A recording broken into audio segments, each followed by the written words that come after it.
El mejor regalo sería que murieras. La voz de mi hija Sofía fue un susurro, no un grito.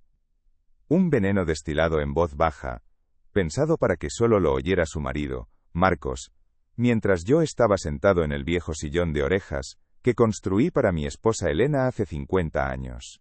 Estaban en la cocina, creyendo que la distancia y el murmullo de los invitados ahogarían sus palabras. Pero los oídos de un anciano aprenden a escuchar lo que no se dice, y sobre todo, lo que se lamenta decir. Era la fiesta de su 50º cumpleaños. La casa, mi casa, estaba llena de gente que apenas conocía. Globos dorados y plateados chocaban contra las vigas de madera que yo mismo había cortado y lijado. El olor a pino y acera, el alma de este hogar, estaba siendo sofocado por el perfume caro y la comida de catering. En medio de todo, yo. Un mueble más. Una reliquia incómoda, olvidada en un rincón. No me moví. Sentí el cuero gastado bajo las yemas de mis dedos, una textura tan familiar como la piel de mi difunta Elena. La frase de mi hija no me provocó un arrebato de ira, sino una helada claridad que se instaló en mi pecho. Fue como si una ventana se abriera de golpe en pleno invierno, dejando entrar un aire gélido que lo congelaba todo por dentro. El ruido de la fiesta se volvió un zumbido lejano, una música sin sentido para un espectador que ya no formaba parte de la obra. Me volví invisible para ellos, y en esa invisibilidad, extrañamente, encontré el primer resquicio de una extraña y dolorosa libertad que no sabía que necesitaba. Mi nombre es Julián, tengo 78 años, nací y he vivido siempre en este pequeño pueblo del norte de España, donde el aire huele a salitre y a tierra húmeda. Fui ebanista. No un simple carpintero, sino un artesano que entendía el lenguaje secreto de la madera. Mis manos, ahora torpes y manchadas por la edad, han dado forma a armarios que guardan secretos de familias, a cunas que han mecido sueños de recién nacidos, y a mesas alrededor de las cuales se ha reído, se ha llorado y se ha vivido durante generaciones. Cada veta de la madera era para mí un mapa, una historia esperando ser contada, y yo solo era el humilde traductor que le daba una forma útil y hermosa, un propósito en el hogar de alguien. Esta casa no la compré, la levanté. Con mis propias manos, ladrillo a ladrillo, viga a viga, sobre el terreno que mi padre me dejó como única herencia. Lo hice por Elena. La conocí en la verbena del pueblo, con su vestido de flores y una mirada que prometía un refugio contra todas las tormentas. Nos casamos jóvenes, sin más riqueza que nuestros sueños y la fuerza de nuestros brazos. Recuerdo sus palabras exactas. Una noche, mientras mirábamos las estrellas desde el solar vacío, ella acurrucada a mi lado. Julián, me dijo, quiero un hogar donde nuestras risas se queden atrapadas en las paredes para siempre. Y yo se lo construí. Cada clavo que martillaba era una promesa, cada ventana, una apertura a nuestro futuro juntos. Las paredes de esta casa no están hechas solo de ladrillo y cemento, están impregnadas de nuestras vidas. Aquí criamos a nuestros 2 hijos, Sofía y Carlos. Por ellos sacrifiqué mis mejores años, mis horas de descanso. Trabajaba de sol a sol en mi taller, que estaba al fondo del jardín, con el polvo de la madera siempre pegado a mi piel y a mi ropa, para que a ellos no les faltara absolutamente nada. Mi mayor anhelo era que estudiaran, que tuvieran las oportunidades que yo no tuve, que fueran más de lo que yo había sido. Quería que sus manos no tuvieran mis callos, que sus espaldas no sufrieran mis dolores. Les di alas para que volaran lejos y alto, sin darme cuenta de que quizás, un día, volarían tan alto que olvidarían el nido. Carlos, el mayor, se fue a la ciudad para estudiar ingeniería, y nunca más volvió de verdad. Formó su propia familia, tiene su propio mundo. Llama de vez en cuando, en fechas señaladas, y sus palabras son siempre correctas, educadas, pero distantes, como una carta formal enviada desde un país muy lejano.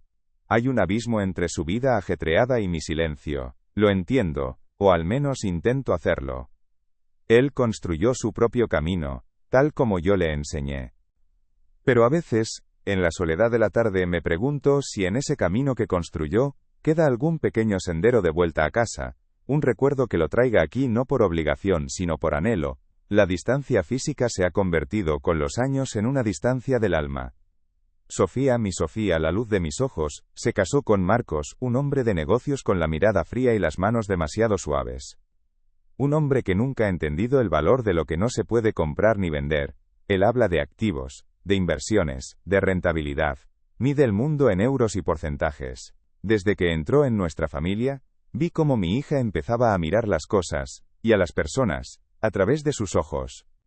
El brillo de la muchacha que recogía flores en el jardín fue sustituido por el cálculo frío de la mujer que ahora evaluaba el valor del terreno. Él le enseñó un nuevo idioma, uno en el que palabras como hogar, recuerdo o gratitud no tenían traducción alguna. Cuando Elena enfermó, esta casa se convirtió en su santuario y en mi taller de cuidados. Cada rincón era un recordatorio tangible de nuestra vida compartida. La pequeña banqueta de roble que coloqué junto a la ventana del salón para que pudiera leer con la luz de la tarde. El cabecero de la cama que tallé con 2 cisnes entrelazados, un símbolo de nuestro amor eterno. Durante sus últimos meses, mis manos de ebanista aprendieron a ser manos de enfermero. Cuando finalmente se fue, hace ya 3 años, el silencio que dejó fue más pesado que cualquier viga de roble. Pero me prometí a mí mismo, y a su memoria, que mantendría vivo su espíritu entre estas paredes, que cuidaría de nuestro nido hasta el final de mis días. Hace un año, tuve un pequeño susto con el corazón. Nada grave, me dijo el médico, solo un aviso para que bajara el ritmo. Pero fue la excusa perfecta que Sofía y Marcos necesitaban. Insistieron en mudarse conmigo, llenando sus bocas con palabras de preocupación. «Para cuidarte, papá», dijo ella con una dulzura que ya entonces me pareció impostada, un ensayo para una obra de teatro.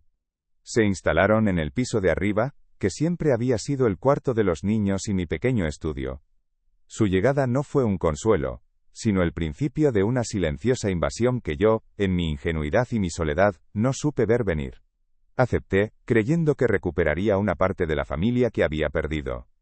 Al principio, fueron pequeños cambios, casi imperceptibles.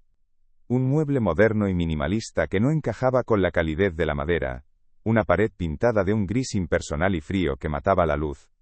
Luego, empezaron a tratarme como a un inquilino en mi propio refugio. Mis horarios de comida, mis costumbres, se ajustaban a los suyos. Mis pequeñas manías de viejo, como dejar el periódico en la mesa del salón, o escuchar la radio a bajo volumen, eran motivo de suspiros de impaciencia y miradas de desaprobación que se clavaban en mi nuca. Poco a poco, me fueron arrinconando, no físicamente, sino espiritualmente, haciéndome sentir un extraño en la casa que había construido con mis propias manos. Marcos hablaba constantemente de optimizar el espacio, una frase que repetía como un mantra. También le gustaba decir que había que sacarle partido a la propiedad. No veía un hogar lleno de recuerdos, veía un activo inmobiliario con un gran potencial de mercado. No veía las vigas de madera que yo había lijado, sino metros cuadrados, que podían ser revalorizados. Sofía, completamente influenciada por él, empezó a mirarme de la misma manera, con los mismos ojos calculadores. Ya no era su padre, el hombre que le enseñó a montar en bicicleta en este mismo patio empedrado. Me había convertido en una carga, en un obstáculo entre ellos y la vida que querían vivir, en la casa que ya consideraban completamente suya. La frase de Sofía en su cumpleaños, aquel susurro envenenado, no fue un desliz momentáneo ni un error fruto del cansancio. Fue la verdad más pura y brutal, abriéndose paso a través de una fina capa de cortesía que ya no podía contenerla. El mejor regalo sería que murieras. Lo que realmente significaba era, el mejor regalo sería esta casa, libre de ti y de tus recuerdos. No respondí.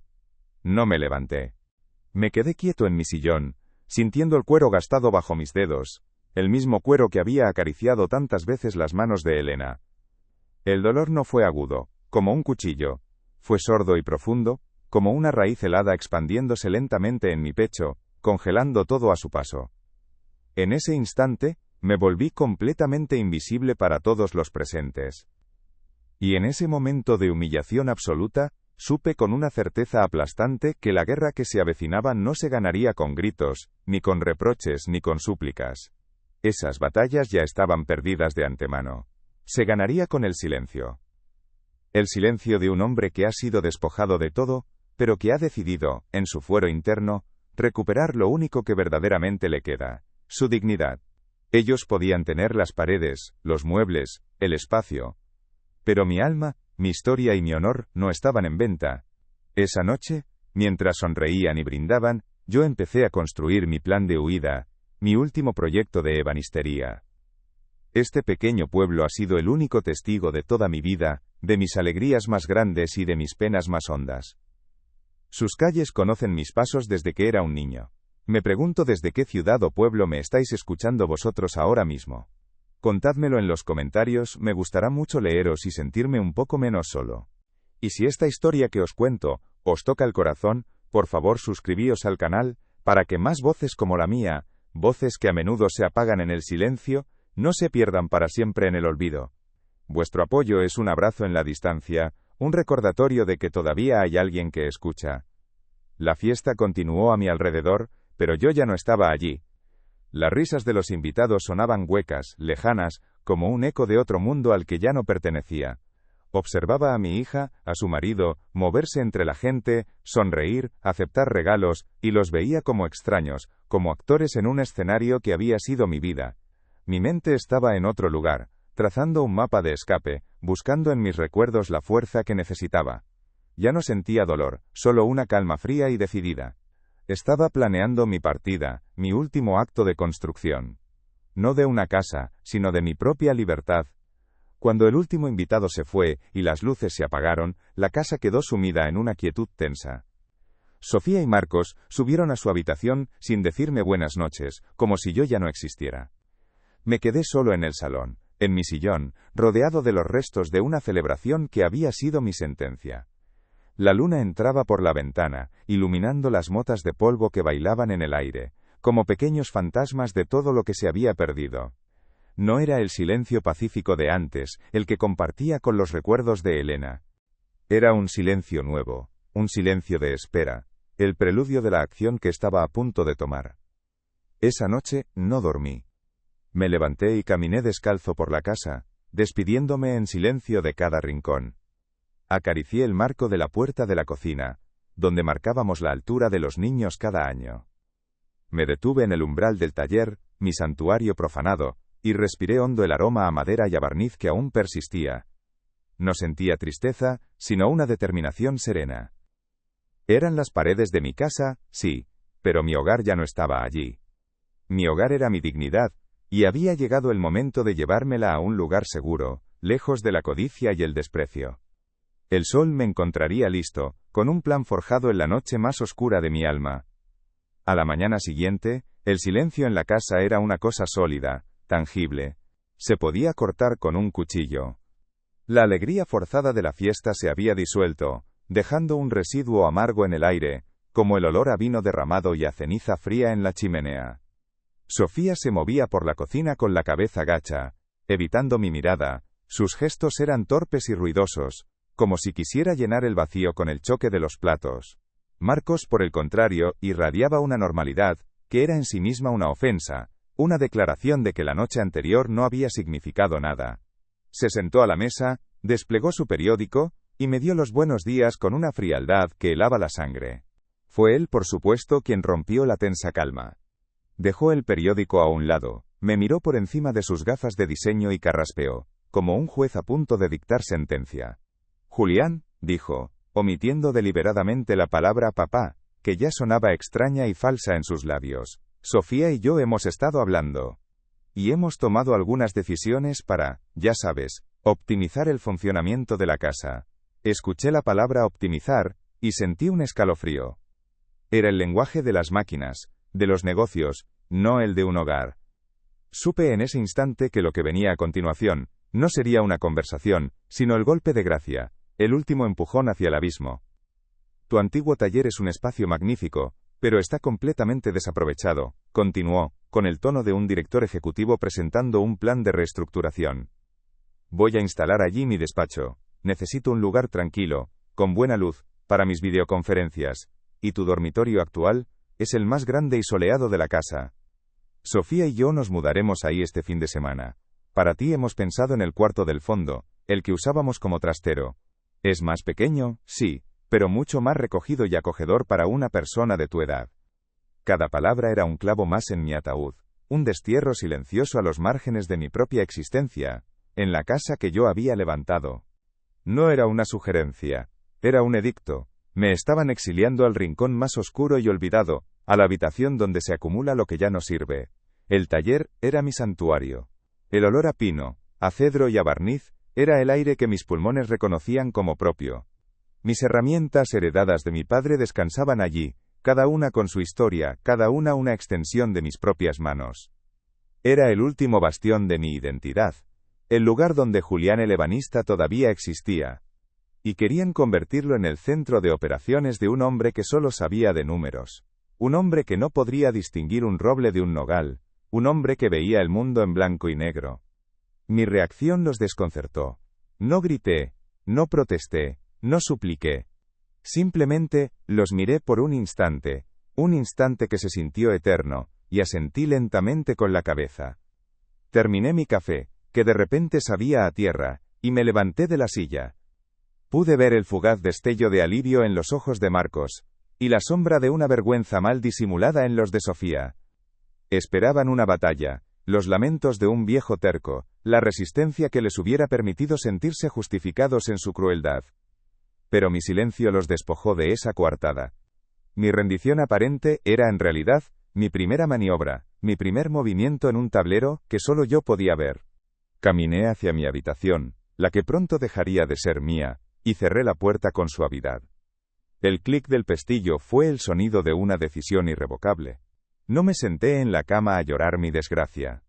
Me arrodillé en el suelo de madera que yo mismo había instalado hacía 50 años, y deslicé de debajo de la cama una vieja caja de hojalata, de esas que antes se usaban para guardar galletas. Pesaba, no por su contenido físico, sino por la densidad de la vida que albergaba. Al abrirla, el olor a papel antiguo y a lavanda seca que Elena siempre ponía entre nuestros documentos llenó la habitación. Era el cofre del tesoro de mi existencia. Dentro, cuidadosamente ordenado, estaba el archivo de nuestra vida. La escritura original de la casa, con nuestros nombres escritos en una caligrafía elegante y ya pasada de moda, Julián García y Elena Prieto. El libro de familia, con los nacimientos de Carlos y Sofía. Nuestro certificado de matrimonio. Y el de defunción de Elena, un papel frío y administrativo que nunca podría capturar la magnitud de esa pérdida. Saqué las fotografías. Nosotros jóvenes y llenos de sueños, el día de nuestra boda. Yo, sosteniendo a una Sofía recién nacida en brazos, con los cimientos de la casa a nuestras espaldas. Cada imagen era un ancla, un recordatorio de lo que había sido real. Al fondo de la caja, envuelta en un pañuelo de seda, había una carta. La última que Elena me escribió desde su cama de hospital, con la letra temblorosa pero cargada de una lucidez asombrosa. La desdoblé con el cuidado de quien manipula un objeto sagrado. Sus palabras no eran una despedida, sino una instrucción, un mapa para cuando me sintiera perdido. Las leí una vez más, y su voz resonó en el silencio de la habitación, tan clara como si estuviera sentada a mi lado, poniendo su mano sobre la mía, dándome la fuerza que necesitaba para lo que estaba por venir. Ella, incluso desde la ausencia, seguía siendo mi brújula. Julián, amor mío, leí en voz baja, hemos construido una vida hermosa entre estas paredes. Son nuestro nido, el cofre de nuestros recuerdos. Pero si alguna vez sientes que este lugar deja de ser un hogar para convertirse en una jaula, recuerda esto, tu dignidad es tu verdadera casa. No dejes que nadie te la quite, ni por amor ni por pena, ni por obligación. Vuela libre, mi amor.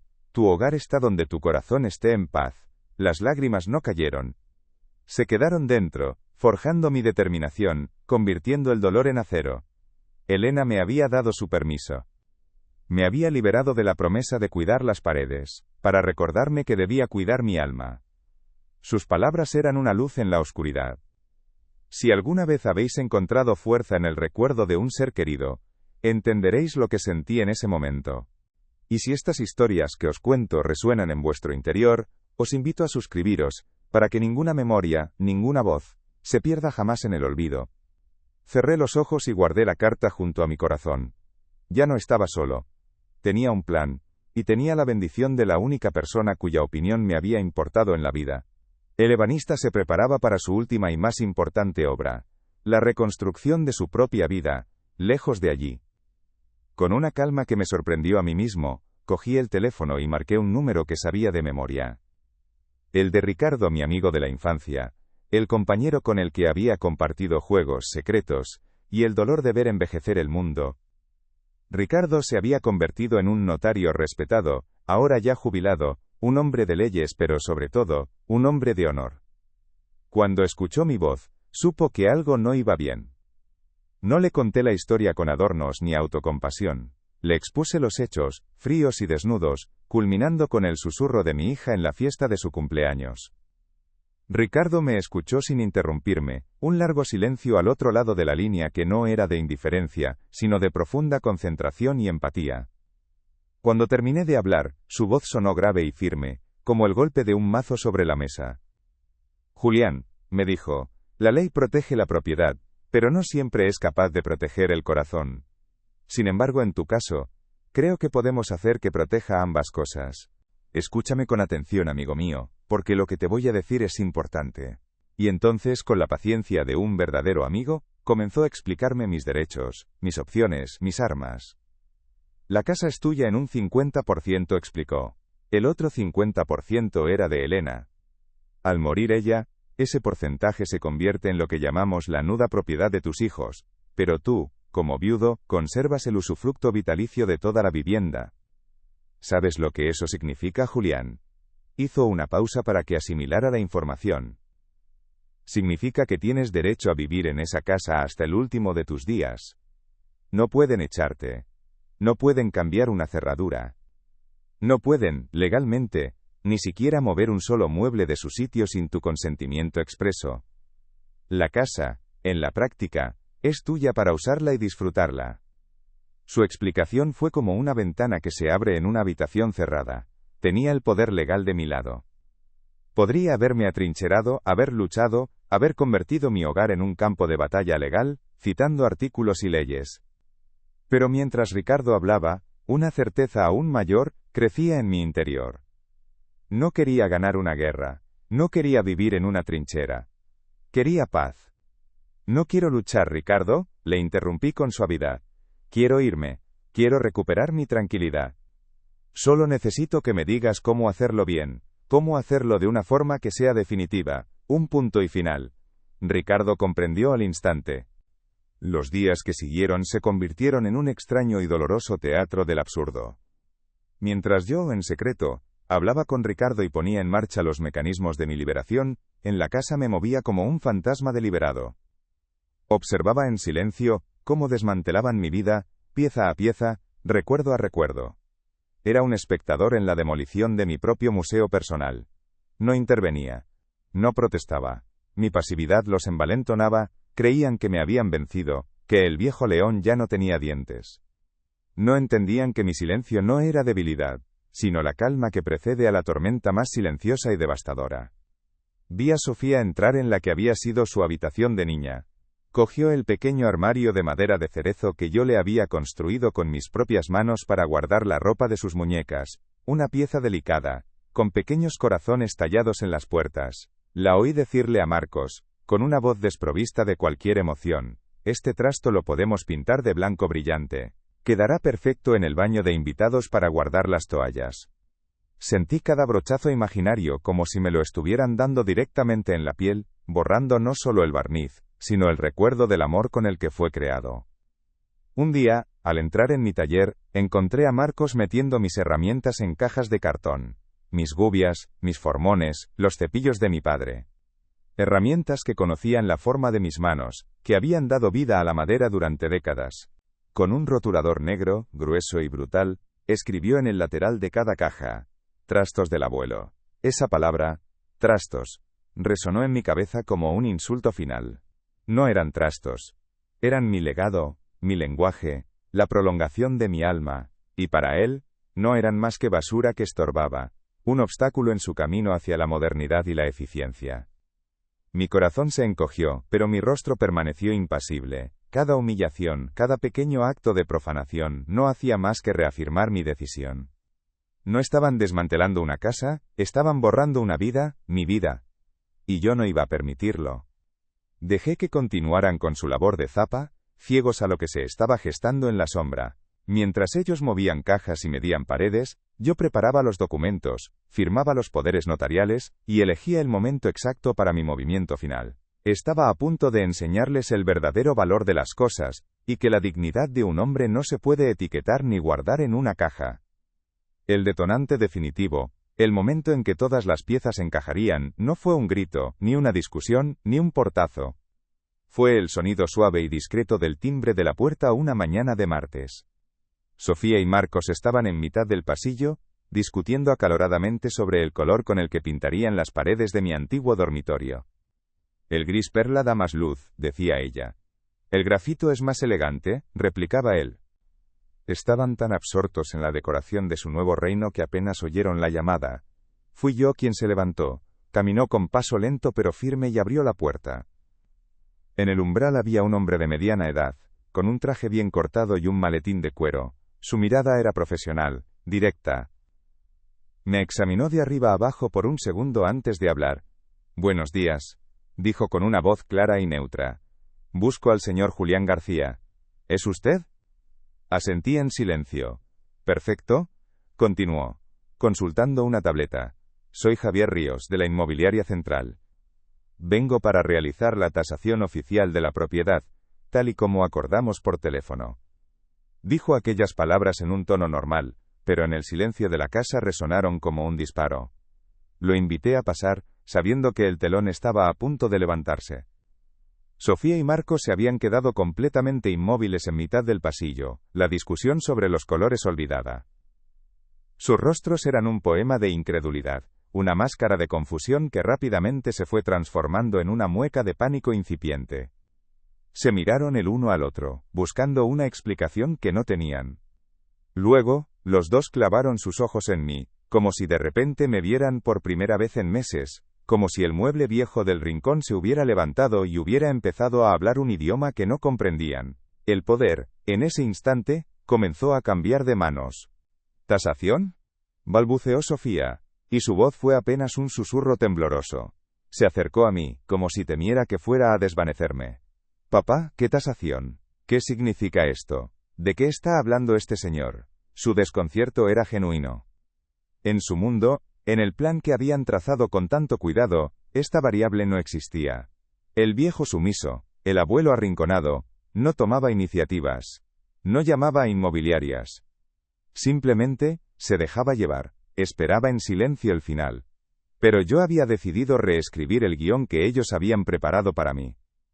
Me giré para encararla, y por primera vez en semanas, la miré directamente a los ojos. Sostuve su mirada, y en la mía no había ira, ni rencor, ni siquiera tristeza. Solo una calma absoluta, la serenidad de un hombre que ha tomado una decisión y está en paz con ella. Mi voz, cuando hable con acento agudo, salió firme y clara, sin un solo temblor, el tono de un hombre que es dueño de sus palabras y de sus actos. Significa exactamente lo que has oído, hija. Significa que voy a vender mi parte de la casa. Y como no se puede vender media casa, se vende entera y se reparte el dinero. El momento de la verdad había llegado. Estos instantes son los que definen una vida, los que separan el sometimiento de la libertad. Si creéis en el poder de la dignidad silenciosa para superar la injusticia, por favor, considerad suscribiros a nuestro canal. Vuestro apoyo es el cimiento sobre el que construimos estas historias, un recordatorio de que la fortaleza moral es la viga maestra de la existencia. Mi declaración cayó en el silencio del pasillo, y supe que nada volvería a ser como antes. Había recuperado mi voz. No puedes hacer eso, gritó Marcos, su fachada de calma y superioridad rota en 1000 pedazos. Dio un paso hacia mí, con el rostro enrojecido por la ira. Esta es nuestra casa. Hemos invertido dinero en ella, hemos hecho planes. Tienes que pensar en tu familia. Su voz era un torbellino de pánico y codicia. No le preocupaba la familia. Le preocupaba su inversión, su despacho con vistas al jardín, su dormitorio principal soleado. Estaba viendo cómo su proyecto de vida, construido sobre mi sumisión, se derrumbaba como un castillo de naipes ante sus propios ojos. No, respondí con la misma serenidad inquebrantable, y mi calma pareció enfurecerlo aún más. ¿Habéis invertido en vuestra propia comodidad, Marcos? Esta casa fue construida con amor, ladrillo a ladrillo, promesa a promesa. Y ahora se vende por falta de él. Ricardo me ha explicado que la ley me ampara por completo. Es mi derecho. Luego me volví hacia Sofía, que me miraba con los ojos llenos de lágrimas de confusión. Tenéis una opción. Podéis comprar mi 50% al precio de mercado que fije este señor. O podéis empezar a buscar un nuevo lugar para vivir. Tenéis 30 días para decidir. No esperé su respuesta. No había nada más que discutir. Me giré hacia el tasador, que había presenciado toda la escena con una profesionalidad impecable, pero con una evidente curiosidad en la mirada. Señor Ríos, si es tan amable de acompañarme, le enseñaré la casa. Y así, dejándolos a los dos petrificados en el pasillo, comencé el recorrido. Pero no fue una visita normal. No le hablaba de metros cuadrados, de calidades de construcción o de posibilidades de reforma. Le hablaba del alma de la casa, de su verdadera historia. Esta es la cocina, le dije al entrar en la estancia donde me habían sentenciado. Aquí mi mujer, Elena, horneaba pan todos los domingos. El olor se quedaba impregnado en las paredes hasta el martes. Si se fija, en el marco de la puerta, todavía se pueden ver las marcas de lápiz, donde medíamos la altura de nuestros hijos cada año. El hombre dejó de tomar notas en su tableta, y empezó a escuchar, a mirar de verdad. Ya no estaba evaluando un inmueble, estaba visitando un santuario, y su rostro comenzó a mostrar un respeto que yo no había visto en los de mi propia familia en mucho tiempo. En el salón, me detuve frente a la chimenea. La construí yo mismo, con piedras que recogí del río durante un verano entero. Elena decía que el fuego de esta chimenea calentaba más que ningún otro, porque estaba hecho de paciencia y de amor. Le mostré el pequeño arañazo en el suelo de madera, casi invisible. Aquí fue donde mi hijo Carlos aprendió a andar. Se calló pero se levantó riendo. Cada habitación tenía su voz, su memoria, y yo me estaba convirtiendo en su traductor, en el guardián de su legado, ofreciéndoselo a un extraño que parecía comprenderlo mejor que mi propia sangre. Cuando llegamos al taller, mi taller, las cajas con la etiqueta «Trastos del abuelo» seguían allí, arrinconadas. No dije nada sobre ellas. Simplemente abrí la ventana y dejé que la luz inundara el espacio. Este fue mi mundo durante más de 50 años, le expliqué. Aquí con mis manos transformaba la madera muerta en algo vivo, en algo útil y hermoso. Cada mueble de esta casa nació entre estas 4 paredes. Este lugar no es un espacio desaprovechado. Es el corazón que la hizo latir. El tasador asintió lentamente, su mirada recorriendo el banco de trabajo, las herramientas silenciadas. Comprendió. Al final del recorrido, en el porche que daba al jardín, el señor Ríos guardó su tableta, y me miró a los ojos. Señor García, dijo con una voz teñida de una emoción inesperada, usted no tiene una casa. Usted tiene una obra de arte, un hogar de verdad. Haré una valoración justa, se lo prometo. Pero el verdadero valor de este lugar es incalculable. Sus palabras fueron un bálsamo. Un extraño había visto en una hora lo que mi hija y su marido habían sido incapaces de ver en toda su vida. En ese momento, lo supe con certeza. Ya no era el abuelo, no era el viejo, no era una carga, ni un mueble, ni un obstáculo. Había recuperado mi nombre. Volvía a ser Julián García, el ebanista. El hombre que había construido su propio hogar con sus manos, y que ahora con esa misma determinación, con la misma dignidad silenciosa, decidía desmantelarlo para poder salvar su alma. El poder había cambiado de manos.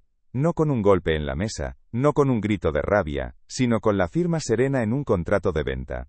Mi último acto de autonomía no fue quedarme a luchar por las paredes, fue la decisión de irme, llevándome conmigo lo único que ellos no podían tasar, mi historia. Los siguientes 30 días transcurrieron en una atmósfera densa, un purgatorio de silencios tensos y miradas esquivas para ellos, pero para mí, cada amanecer era un paso más hacia mi liberación. El cartel de Se vende, clavado con fría determinación en el césped del jardín delantero, era una declaración de intenciones más elocuente que cualquier grito o discusión. Sofía intentó acercarse a mí en varias ocasiones, sus ojos enrojecidos por un llanto que me pareció más de frustración que de arrepentimiento. Me acusó de ser un hombre cruel, de no tener consideración por mi propia familia. Es precisamente en la familia en lo que estoy pensando, le respondí con calma una tarde, mientras ella me bloqueaba el paso en el pasillo.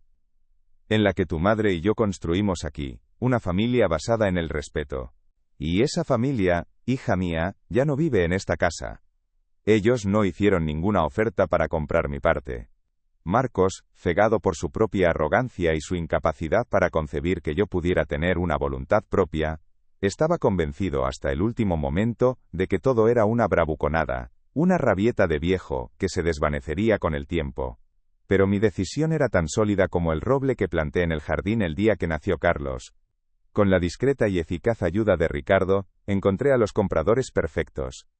Una pareja joven, él médico rural, y ella maestra en la escuela del pueblo. Se enamoraron de la casa, no por su potencial de revalorización, sino por su alma. Cuando les conté, con la voz quebrada por la emoción, que yo mismo había tallado las golondrinas en las vigas del porche, vi en sus ojos un brillo de genuino respeto. Supe entonces que mi hogar, el verdadero hogar de Elena, quedaría en buenas manos. El día de la mudanza amaneció claro y apacible, como si el cielo me estuviera dando su bendición. No necesité un gran camión de mudanzas. Todas mis posesiones, las que de verdad importaban, cabían en unas pocas cajas de cartón, y en el maletero de mi viejo coche. Mis herramientas, gastadas por el uso pero llenas de vida. Mi ropa, la caja de hojalata con nuestras fotografías y documentos, y el pequeño balancín de madera de nogal que le construí a Sofía cuando cumplió 3 años. Mientras lo cargaba con cuidado, mi nieto Leo, que ahora tiene 10 años, se acercó a mí con paso vacilante. Durante todo este tiempo, él había sido un observador silencioso, sus ojos de niño captando la verdad que los adultos se empeñaban en ignorar. Su presencia era el único bálsamo en medio de tanta desolación.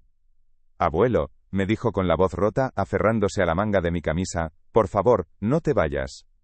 Me arrodillé lentamente, hasta que mis ojos quedaron a la altura de los suyos, y sentí que el corazón se me partía en dos. «Nunca me iré de tu lado, Leo. Solo cambio de casa, pero mi corazón siempre tendrá una habitación reservada para ti, la más grande y soleada». Me entregó un dibujo hecho con lápices de colores. Éramos él y yo, de la mano, bajo el gran roble del jardín. Y en el cielo, sobre nuestras cabezas había dibujado una estrella más grande y brillante que las demás. «Es la abuela Elena», susurró. Lo abracé con todas mis fuerzas, y en la calidez de su pequeño cuerpo encontré el único adiós que verdaderamente me importaba, la única despedida que dolía. Antes de marcharme para siempre, necesité caminar por la casa vacía una última vez. Mis pasos resonaban en las habitaciones desnudas, un eco hueco que hablaba de ausencias y de finales. El olor a cera y a madera había sido reemplazado por un aroma neutro a limpieza, como si ya hubieran empezado a borrar nuestras huellas. Me detuve frente a la chimenea del salón, la misma que había construido con mis propias manos, piedra a piedra, durante un verano entero. Sobre la repisa de roble, donde durante más de 50 años había estado la fotografía del día de nuestra boda, dejé mi alianza de matrimonio. El oro, desgastado por una vida de amor y trabajo, brilló por un instante bajo un rayo de sol. No era un acto de rencor, sino un punto y final. No dejé la alianza como un reproche, sino como un símbolo. Ese anillo representaba una promesa, un amor y un hogar que ya no existían entre aquellas paredes. El amor que simbolizaba, el verdadero, el inmaterial, me lo llevaba conmigo, guardado en el lugar más seguro. El objeto físico, sin embargo, pertenecía a la historia de esa casa, y allí debía quedarse, como el mudo testigo de lo que un día fue, y de lo que ellos habían permitido que se perdiera para siempre. Era mi manera de decirles que el valor de las cosas no reside en su materialidad, sino en el significado que les otorgamos, y ellos habían vaciado de significado cada rincón de mi existencia hasta dejarme solo con el metal frío. En la mesa de la cocina, la misma donde Marcos había dictado mi exilio, dejé una nota escueta, escrita con mi mejor caligrafía sobre una hoja de papel de carta. No había insultos, ni lamentos, ni explicaciones. Solo 2 frases, directas y afiladas como una de mis gubias. Os dejo el dinero que tanto valoráis, yo me llevo los recuerdos que no supisteis cuidar. Doblé el papel cuidadosamente y lo dejé en el centro de la mesa, un pequeño rectángulo blanco en medio de una vasta superficie vacía. Era mi testamento vital, la última lección que, como padre, sentía la obligación de dejarles, aunque supiera que probablemente tardarían años en comprender su verdadero alcance, si es que alguna vez llegaban a hacerlo. Giré la llave en la cerradura de la puerta principal por última vez. El sonido del cerrojo al encajar en su sitio fue seco, definitivo, como el golpe de un martillo sobre un clavo. No miré atrás. Mientras caminaba hacia mi coche, sentí el sol de la mañana en mi nuca, una caricia cálida que me empujaba hacia adelante, hacia mi nueva vida. No sentía el peso de la derrota, sino la ligereza de la liberación. Estaba dejando atrás un edificio de ladrillos y cemento, Sí, pero me llevaba conmigo los cimientos de mi identidad, la estructura de mi dignidad, y eso era un equipaje que no pesaba, sino que me daba alas para volar lejos de allí, hacia un horizonte más sereno y amable. Sé, por las pocas y cuidadosas palabras que Leo me cuenta en nuestras llamadas telefónicas semanales, que Sofía y Marcos recibieron su parte del dinero. Se compraron un piso moderno y minimalista en el centro de la ciudad, un lugar con paredes lisas, electrodomésticos inteligentes y ninguna historia que contar. El dinero, al parecer, no les ha traído la felicidad que esperaban. Leo me dijo que su madre encontró mi alianza sobre la repisa de la chimenea. A veces, por las noches, la saca de un cajón y la mira en silencio, mientras las lágrimas caen sobre la fría superficie de una mesa de diseño, que no guarda el recuerdo de ningún pan horneado con amor. El eco de sus propias palabras se ha convertido en su fantasma particular. Yo no me fui a una triste residencia de ancianos, ni a un piso oscuro y solitario. Con mi parte del dinero, la que me correspondía por derecho y por justicia, alquilé una pequeña y antigua casa de pescadores en la costa, a solo unos pocos kilómetros de mi pueblo natal. Tiene un pequeño porche de madera que mira directamente al mar, y un cobertizo en la parte trasera que, con un poco de trabajo y mucho cariño, he convertido en mi nuevo taller. Cada mañana, el olor a salitre se mezcla con el aroma del pino y del cedro, una combinación que me devuelve a la vida, que me recuerda que todavía soy capaz de crear belleza con mis propias manos, aunque sea a una escala más humilde y personal. He vuelto a trabajar la madera, mi vieja y fiel compañera, ya no construyo grandes armarios ni robustas mesas familiares. Ahora me dedico a tallar pequeñas figuras que el mar me inspira. Barcos de vela con las velas hinchadas por un viento invisible, gaviotas a punto de emprender el vuelo, estrellas de mar con una textura casi real. Los niños del pueblo, al volver de la escuela, a menudo se detienen en mi puerta abierta para verme trabajar. Les cuento historias sobre los distintos tipos de madera, sobre las mareas y sobre una mujer maravillosa que amaba las flores del jardín, y que ahora es la estrella más brillante del cielo. He encontrado una nueva comunidad, un nuevo propósito. He encontrado la paz. A veces, cuando el sol empieza a caer y tiñe el cielo de colores imposibles, me siento en el porche con una taza de café caliente entre mis manos, que ya no tiemblan. Observo cómo el horizonte se funde con el océano y pienso en Elena. Sé, con una certeza que me llena el pecho de calor, que ella estaría orgullosa de mí. No conseguí salvar la casa que construí para ella, es cierto. Pero salvé lo que ella, en su última carta, me pidió encarecidamente que protegiera por encima de todo: mi dignidad. Y esa, al final, es la única propiedad que nadie puede arrebatarnos, la única que nos llevaremos con nosotros cuando hagamos el último viaje. Un hogar, he aprendido, no son 4 paredes y un techo que te cobija de la lluvia. Un hogar es un lugar donde tu corazón se siente seguro, donde tu alma es respetada, donde tu presencia es valorada, y tu ausencia es sentida. Es el puerto seguro, al que siempre quieres regresar. Pero cuando ese puerto es invadido por piratas de indiferencia y codicia, cuando el ancla del respeto se suelta del fondo, es mejor levar anclas y hacerse a la mar, aunque sea en un barco más pequeño y solitario, en busca de aguas más tranquilas y de un cielo más estrellado. La soledad elegida es siempre preferible a la compañía que te anula. Os pido que no esperéis a que vuestros mayores se conviertan en fantasmas silenciosos en sus propias casas para daros cuenta de que estaban allí, de que tenían una voz, una historia y un corazón que todavía latía con fuerza. El amor, como la madera de un buen mueble, necesita ser cuidado, nutrido y protegido para que no se apolille con el paso del tiempo, para que no lo devore la carcoma de la rutina y el olvido. Escuchad con atención, porque el silencio de un anciano no siempre es sinónimo de debilidad o de resignación. A veces, es el sonido de un alma que está reuniendo sus últimas fuerzas.